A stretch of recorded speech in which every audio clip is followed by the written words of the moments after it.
Good afternoon, everyone. My name is Jacqueline Plumley. I'm an air traffic controller and an airport board member here at Stanley County Airport. Most airports, they spend a lot of time trying to keep people outside of the fence. Today, I'm going to talk about a situation where people are trying to get through the fence. Today, I'll be presenting my research on through the fence agreements, also known as TTFs, at small public use airports. My presentation focuses on the legal conflicts, safety risks, and FAA compliance issues that are associated with these agreements. TTF agreements are an interesting and sometimes controversial topic in aviation law because they sit at an intersection of airport management, federal regulation, and local economic development, and no one really knows which way to turn. They can sometimes offer practical benefits for aviation businesses and small airports, but they can also introduce operational complexity and regulatory challenges.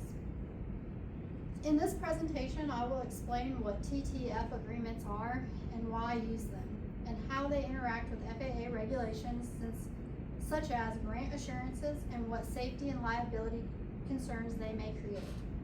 I'm also going to discuss the tension between local airport management decisions and Federal Aviation Authority.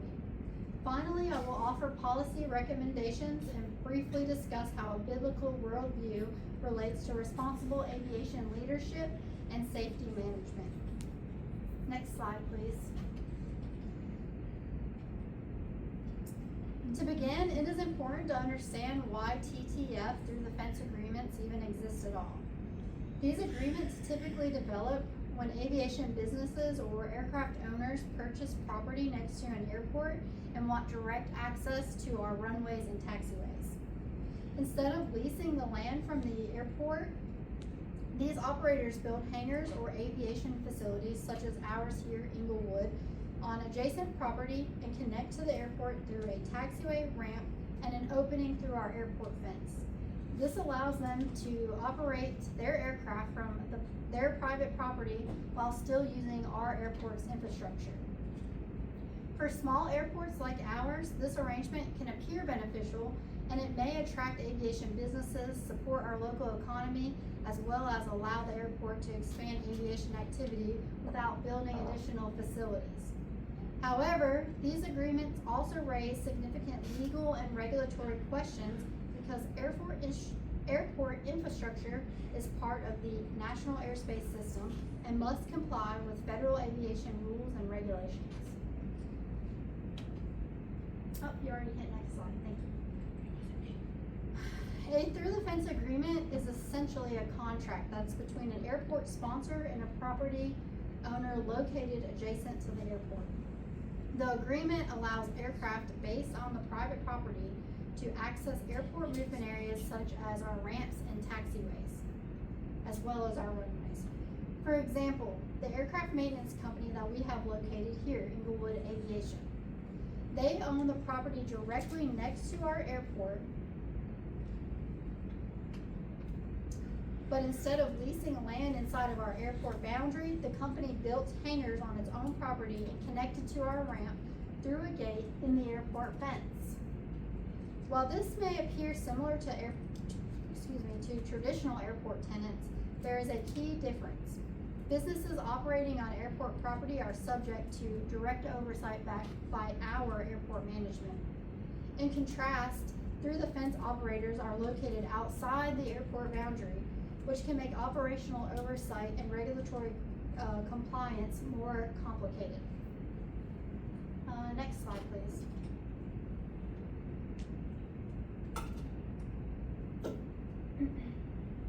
So why do airports even use them? Airports sometimes support through the fence agreements because they can promote economic development and aviation activity in the surrounding community, which is the case here at our airport. Another example might be that a small airport may not have the financial resources to construct additional hangars or maintenance facilities. If a private aviation business chooses to build its own facilities on adjacent land, the airport sponsor may see value in allowing that business to connect to the airport infrastructure that already exists. This arrangement can increase aircraft activity, create local jobs, and generate economic benefits for the surrounding community. However, these short-term economic benefits must be balanced with the airport's responsibility to maintain compliance with federal aviation regulations and ensure safe airport operations. Next slide, please. Okay, FAA authority. To understand the regulatory issues that surround through the fence agreements, we must understand the role of the Federal Aviation Administration, the FAA. The FAA is responsible for regulating the National Aviation System, the NAS. Because aviation crosses state and local boundaries, federal oversight is necessary to ensure consistent safety standards across our country.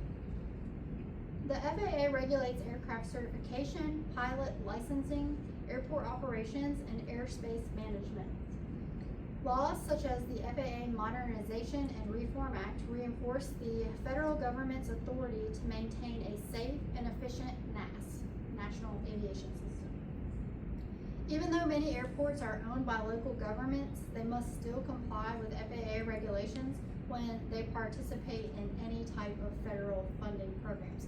And we'll talk about that and how it deals with our airport.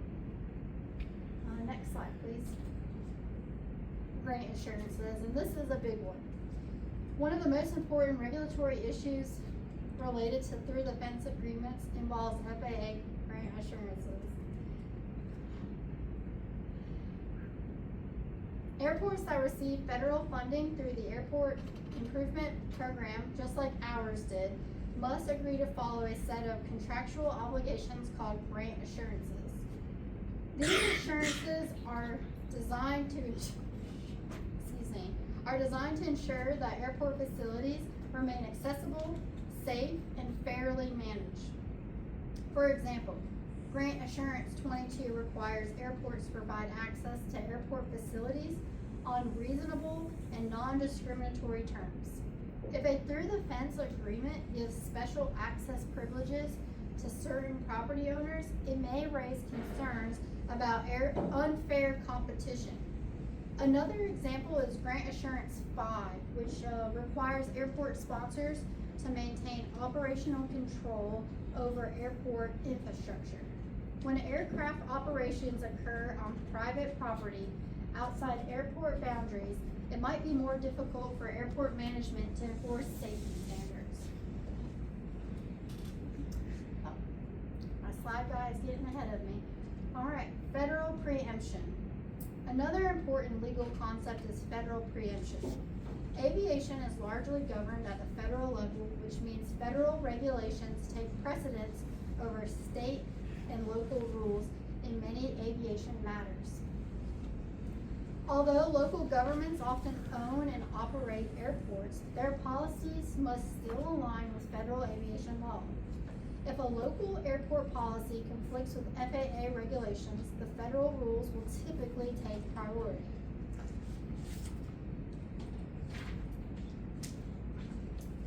This can sometimes create tension between the local economic interests and federal regulatory oversight, which is what we are currently struggling here at Stanly County with. Airport managers may want to support local aviation businesses with through-the-fence agreements, but they also must ensure compliance with federal requirements.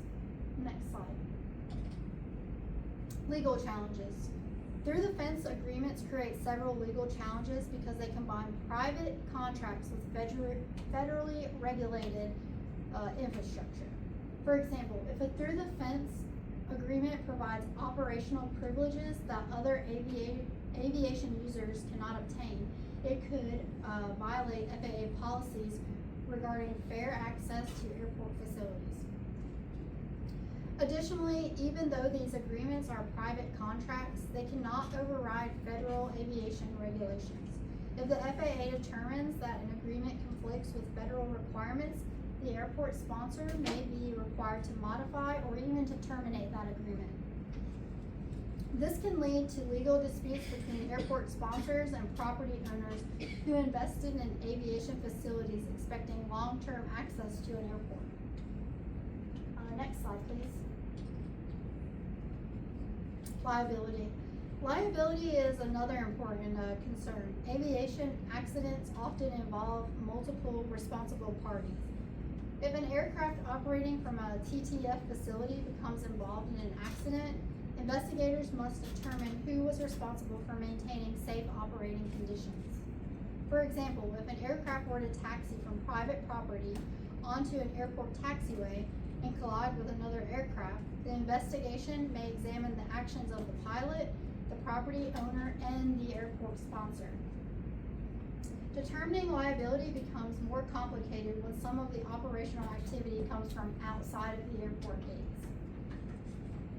Next slide, please.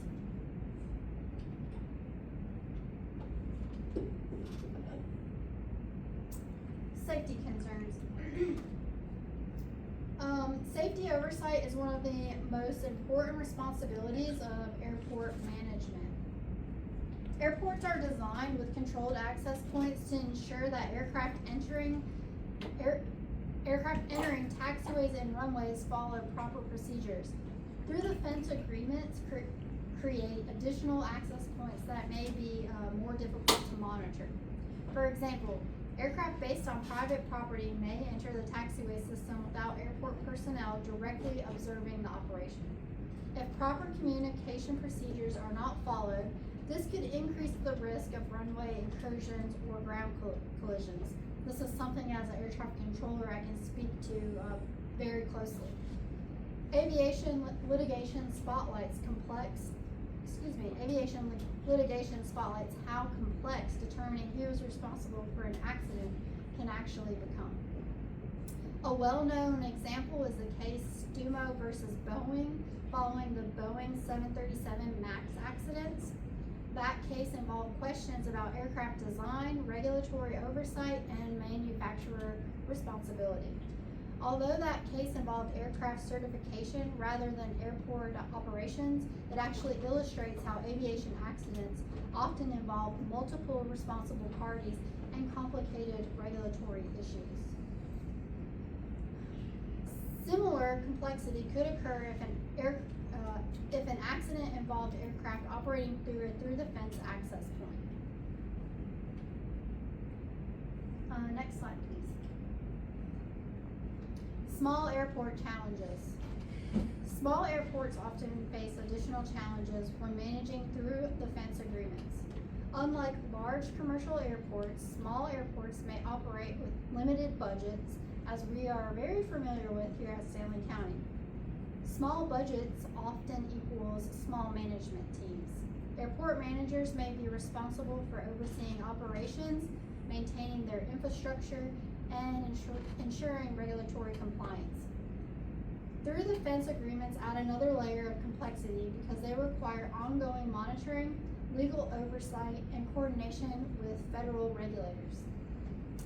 If compliance issues arise, the airport may risk losing access to federal funding that is essential for maintaining airport infrastructure. Next slide, please. In any presentation that I give, I'd like to add a bit of my own biblical perspective to the topic because I think it's something we can all learn from. From a biblical worldview perspective, aviation leadership involves stewardship and ethical responsibility. Luke 16:10 emphasizes that individuals who are faithful in small responsibilities can be trusted with greater responsibilities. In aviation, this principle can be applied to safety management and regulatory compliance.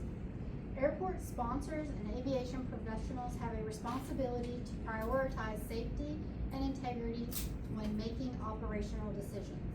Ensuring that airport agreements comply with safety regulations reflects responsible stewardship of public resources and, of course, of human life. Next slide. As we have seen from our challenges associated with our own through the fence agreement, I believe aviation policymakers and airport sponsors should consider several improvements. First, the FAA could provide clear guidance on when and how these agreements may be implemented safely. Second, airports could adopt standardized operational requirements for aircraft operating from adjacent properties. This is something that we've had to decipher on our own through the entire process. I think these measures could help airports support local aviation businesses while also maintaining compliance with federal safety regulations. Next slide, please. In conclusion, through the fence agreements present a complex combination of legal, operational, and regulatory challenges for small public use airports. While these agreements may offer economic benefits, they also introduce safety concerns and compliance risks. Airport sponsors must carefully balance local economic interests with their responsibility to comply with federal aviation regulations. By developing clear policies and maintaining strong oversight, I think airports could better manage these agreements and protect the long-term sustainability of the national aviation system. Next slide, please. I'm going to make sure that everyone gets a copy of these slides. I also included this link. It's a short video about demonstrating how aviation investigations are analyzed. We don't have time for this today. I want to make sure that we have enough time for questions. Does anyone have any questions for me? I have a question. If through the fence agreements can help small airports grow economically, why does the FAA view them as such a regulatory concern? That's a great question. That is an excellent question because it highlights the central tension in aviation policy between the local economic development and federal aviation regulation. Many small airports view TTF agreements as beneficial because they allow aviation businesses to operate near the airport without requiring the airport to invest in additional infrastructure, just like we did. For example, a maintenance facility or aircraft storage business may choose to build hangars on adjacent land where the property costs are lower. Through the fence, access allows those businesses to access the runway or taxiways directly and participate in our airport operations without actually being on the airport. However, the FAA evaluates these agreements primarily through the lens of safety, fairness, and regulatory consistency across the NAAQS, which we've discussed today. Airports that accept any federal funding must comply with FAA grant assurances. These are contractual obligations that require airports to provide fair and non-discriminatory access to airport facilities and maintain operational control over airport infrastructure. A couple examples that I have for you. Grant Assurance 22 requires airports to avoid economic discrimination.